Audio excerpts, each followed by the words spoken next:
titled PC-based poultry house maintenance system. First, this is the temperature sensor used to know the current temperature of the poultry house. So it heats the, and this is the hot air blower to heat the temperature of the poultry house when the sensor senses that the poultry house is too cold, so that hot air blower will automatically on. And this is the cool air intake. Since the temperature sensor sense that the poultry house is hot, the temperatures the fan will automatically on to give cold air to the poultry house, and this one is the exhaust fan. If the temperature is too hot, so this will be the one to exhaust the hot temperature of the poultry house. Then we're using Wi-Fi wireless camera to monitor the chicken inside the poultry house.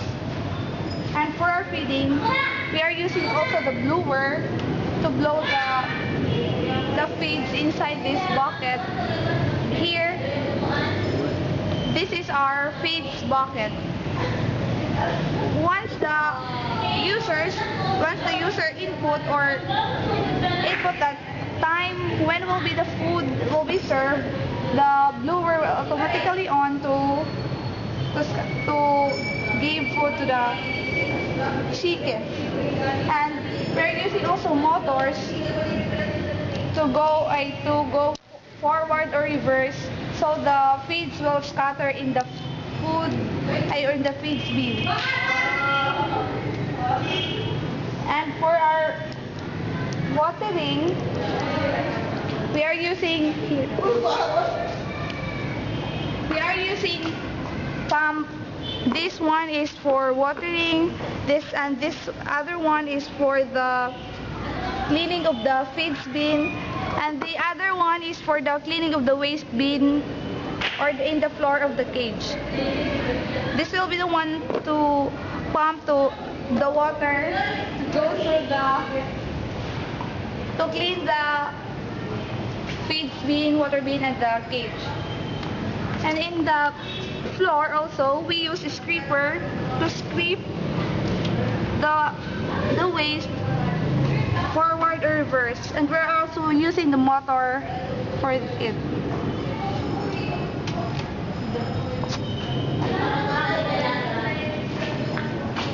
Here are our components.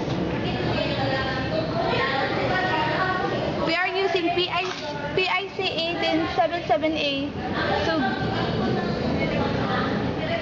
used to command all the motors to automatically on once the user set the time.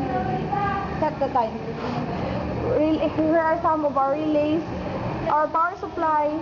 This is the switch and the switch.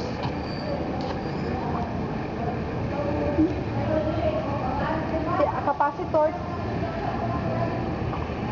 is the ULN2803A. It is the transistor array. It gives ground to relays and fans. And this too is the motor driver used to control the motor.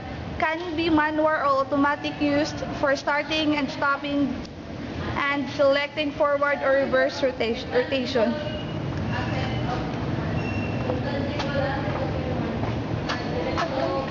It is designed to automatically maintain the constant level of the voltage.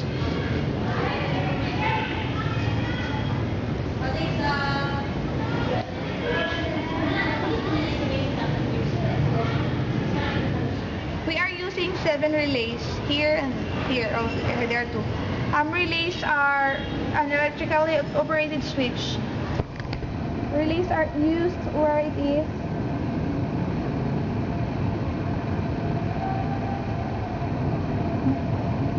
necessary to control a circuit of low power signal.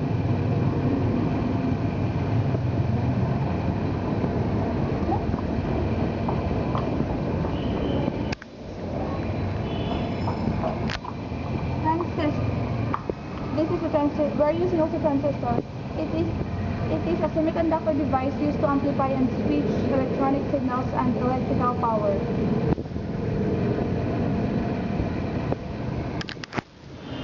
Transistor. It is a semiconductor device used to amplify and switch electronic signals and electrical power. Capacitor. We're using also capacitor, 6 capacitor to be exact. A capacitor or a condenser is a passive two-terminal electrical component used to store energy in an electric field. Resistor. It is a passive two-terminal electrical component that implements electrical resistance as a circuit element. This one touch our switch, it will automatically stop and then reverse,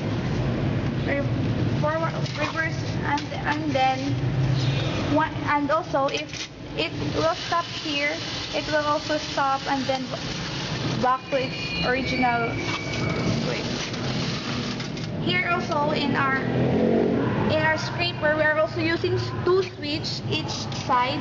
Once it will touch, it will automatically move reverse, and vice versa. This is our GUI.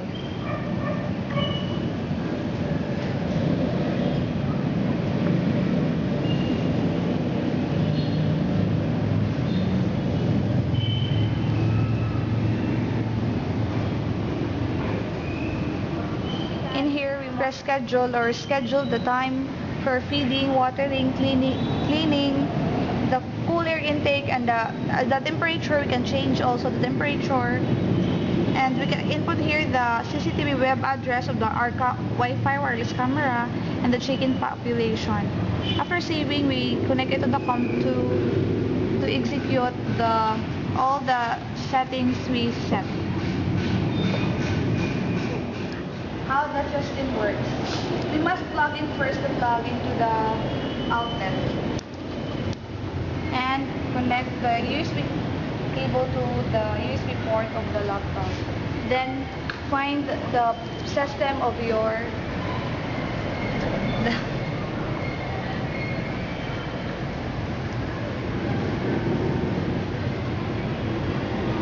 then run it.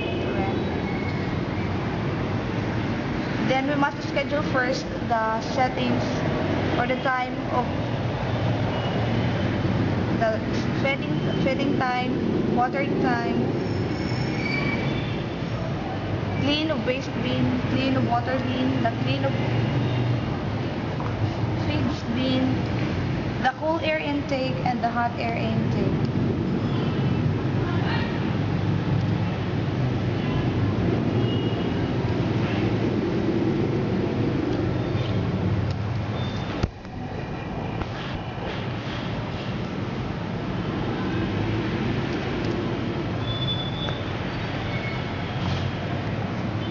Since we inputted cool air intake 30 degrees Celsius and hot air intake 28 degrees Celsius, so save the settings and connect it to the COM.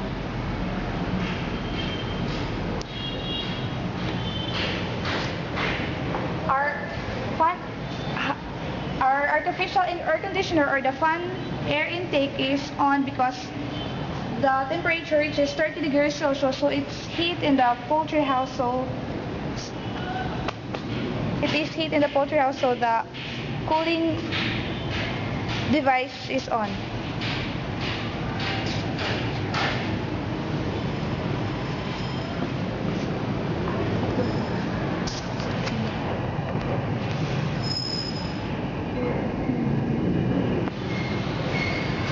This is still 30 degrees Celsius.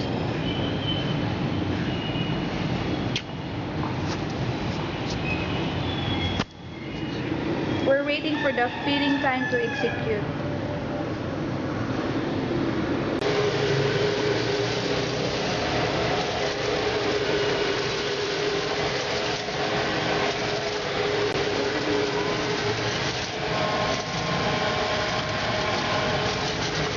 Watering time.